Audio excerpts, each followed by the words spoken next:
Bismillahirrahmanirrahim. Assalamualaikum warahmatullahi wabarakatuh.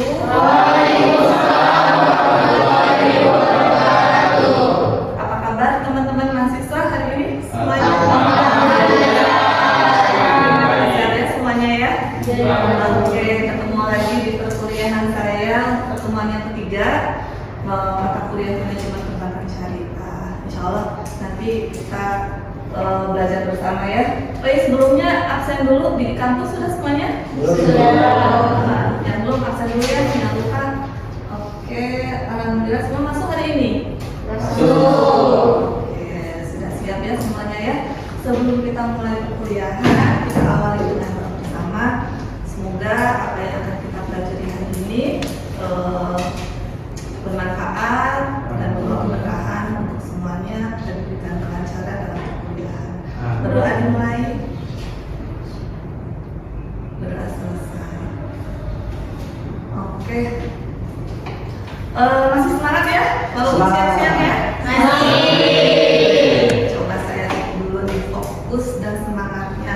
Kalau saya bilang pagi, ada tepuk satu kali. Kalau saya bilang siang, tepuk 2 kali. Kalau malam, 3 biarin kali. aja. Oke, saya fokus belajar ini. Udah siap apa belum? Pagi, siang, pagi, malam. Kayaknya kurang fokus sekali lagi. Malam.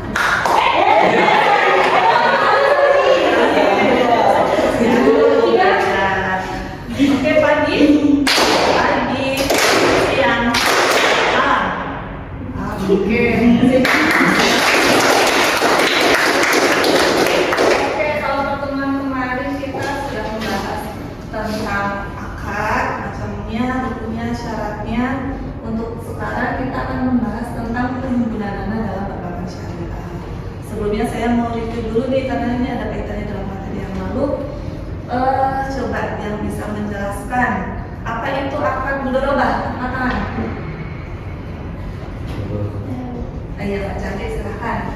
Akad mudharabah adalah bentuk kerjasama antara kedua pihak di mana pemilik modal atau sahibul mal yaitu memberikan modal kepada pihak kedua atau pengelola yang disebut juga dengan pemilik dengan suatu perjanjian pembagian hasil. Beberapa akad yang digunakan dalam perbankan syariah. Untuk materi ini kita belajar tentang penghimpunan dana. Kalau kita kemarin mempelajari tentang bank syariah apa sih? Maka lembaga keuangan yang menghimpun dana, kemudian menyalurkannya kembali untuk kegiatan produktif yang menguntungkan. Nah, penghimpunan dana itu apa aja? Kita belajar di sini ya. Tujuannya apa? Kita mau belajar hari ini. Jadi Anda nanti mahasiswa mampu menganalisis mekanisme penghimpunan dana, baik itu tabungan, giro maupun deposito, dan menunjukkan tanggung jawab dalam simulasi. Karena nanti di akhir materi kita untuk lebih memperjelas pemahaman kita akan melakukan simulasi atau role ya. Jadi kita belajar dulu nih sebelum role. Oke, langsung kita masuk ke materi. Prinsip penghimpunan dana syariah. Apa itu penghimpunan dana? Adalah kegiatan bank syariah dalam mengumpulkan dana dari masyarakat melalui produk-produk tabungan, giro, deposito berdasarkan prinsip syariah. Saya kira sudah nggak asing ya. Prinsip apa nih? Apa yang kita gunakan dalam penghimpunan dana? Pertama, prinsip wadiah. Ini adalah wadiah itu adalah titipan dana nasabah yang dijamin keamanannya oleh bank. Jadi kita nasabah menitipkan dana dan bank boleh memanfaatkan dana tersebut untuk pembiayaan dan sebagainya, namun tidak menjanjikan bonus. Jadi tidak ada bagi hasil ya, tapi sewaktu-waktu bank bisa memberikan bonus. Tapi ini bukan kewajiban.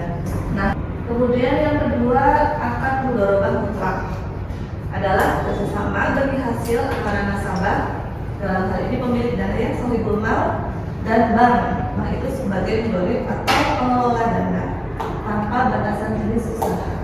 Kemudian keuntungan yang didapat akan dibagi hasilkan sesuai dengan nisbah yang disepakati. produknya apa yang memakai kartu ini? Ada tabungan mudorobah, ada deposito mudorobah. Dan kemudian tabungan mudorobah. Jadi dana nasabah dikelolakan sebagai bagian, kemudian keuntungannya dibagi sesuai dengan nisbah yang disepakati.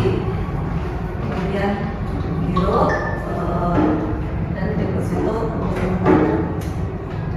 Nah, kita belajar konsep perhitungan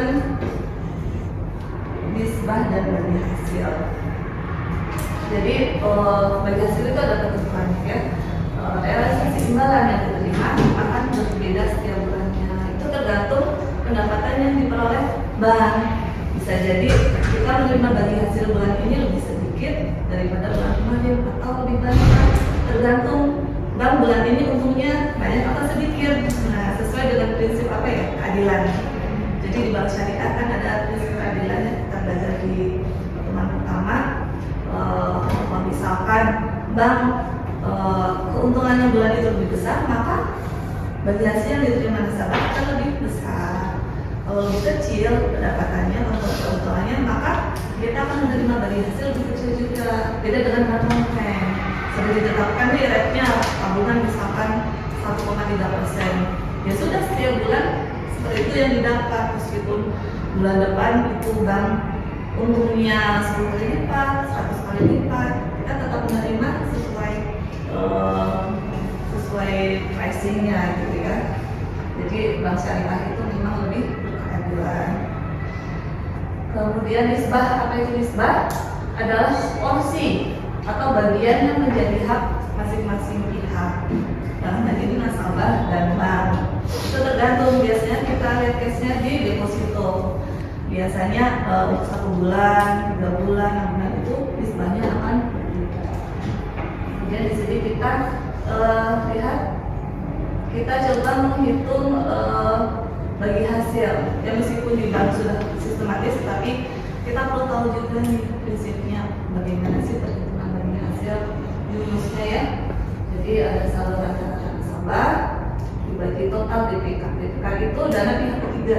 Itu tadi ya, dana kita nabung, kita berbagi giro, kita berbagi deposito, itu namanya dana pihak ketiga. Dikalikan dengan pendapatan bank, dikalikan dengan nisbah nasabah. Jadi kita lihat hitungnya adalah ya. Sebelum ke materi selanjutnya, ada kita kenal metode HI per mil atau HI 1000. Adalah angka yang menunjukkan hasil investasi yang diperoleh dari penyaluran setiap Rp1.000 dana yang diinvestasikan oleh bank. Jadi misalkan ini ada, ini bacanya HI 1000 ya.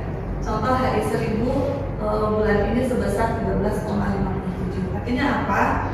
Dari setiap Rp1.000 yang kita simpan di bank, kemudian di bank akan dikelola, diinvestasikan. Nah, akan menghasilkan Rp13,57 keuntungannya. Nah, Rp13 ini yang nanti akan dibagikan kepada kita selaku nasabah sesuai dengan nisbah yang disepakati di awal, apakah 50 dan 50, 60 dari 40, tergantung dengan kebijakan bank. Kemudian kita mau aplikasikan di perhitungan deposito. Misalkan nih ada nasabah menyimpan deposito di bank ABC pada bulan Januari senilai 10 juta, jangka waktunya 1 bulan. Nah, nisbah deposito ini 58 nasabah, 42 untuk bank. Maka berapa bagi hasil yang didapatkan oleh nasabah? Ini ya. Jadi rumusnya menghitung bagi hasil nasabah 10 juta itu saldo nasabahnya ya. Mau buka deposito 10 juta misalkan dikalikan HI per milnya dari Rp95.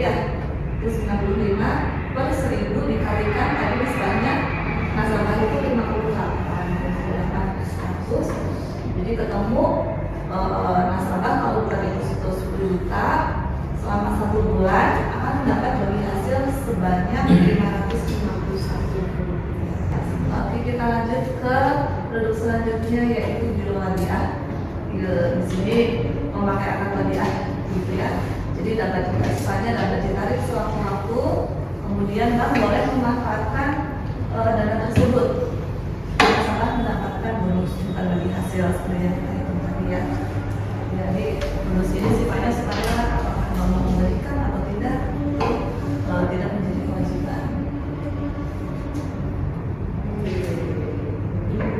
Nah, selanjutnya kita mau melakukan simulasi nih supaya pemahaman kita lebih menyeluruh. Nanti saya bagi kelompok-kelompok, kemudian saya berikan case, Anda pelajari, diskusikan, kemudian kita melakukan role play. Oke, ada berapa? Coba berhitung dulu. 1 sampai 5. 1, 2, 3, 4, 5. 1, 2, 3, 4, 5. 1, 2. 3, 4, 5. Oke, pasien nanti berarti ada 5 kelompok. Silakan bergabung sesuai dengan nomor yang disebutkan tadi. Juga semoga berkah dan sehat selalu. Oke, terima kasih. Teman-teman, tadi kita sudah melakukan simulasi role play seperti di bank ya, kalau kita mau mulai. Kita jadi tahu, jadi paham bagaimana kita memberikan pelayanan yang baik kepada nasabah. Nasabah datang, bagaimana kita menyapa, kemudian mempersilahkan, kemudian kita menanyakan kebutuhannya, kita menawarkan apa, produk-produk apa yang sesuai dengan kebutuhan nasabah tersebut sampai akhirnya nanti closing, nasabah membuka rekening di tabungan atau deposito. Jadi itu kesimpulannya ya, bagaimana kita melayani nasabah, kemudian kita juga belajar menghitung beban hasil, dan ini perkuliahan dari ini. Penghimpunan dana di bank itu memakai 2 akad ya. Yang pertama tadi akad wadiah, contoh produknya adalah tabungan wadiah dan giro wadiah. Kemudian akad yang kedua yang biasa dipakai itu akad berlomba, biasa digunakan pada produk-produk deposito, kemudian tabungan berlomba. Oke, ada yang mau ditanyakan? Sudah cukup jelas semuanya? Oke, alhamdulillah, insya Allah. Untuk materi hari ini cukup sampai sekian ya. Insya Allah kita ketemu lagi di pertemuan selanjutnya tentang penyaluran dana. Nanti silakan Anda membaca referensi terlebih dahulu. Nanti kita akan diskusikan di sini pertemuan selanjutnya ya. Sebab materi tentang penyaluran dana. Oke. Baik, terima kasih semuanya teman-teman mahasiswa. Kita tutup perkuliahan pada hari ini. Jangan membaca mendalam bersama-sama.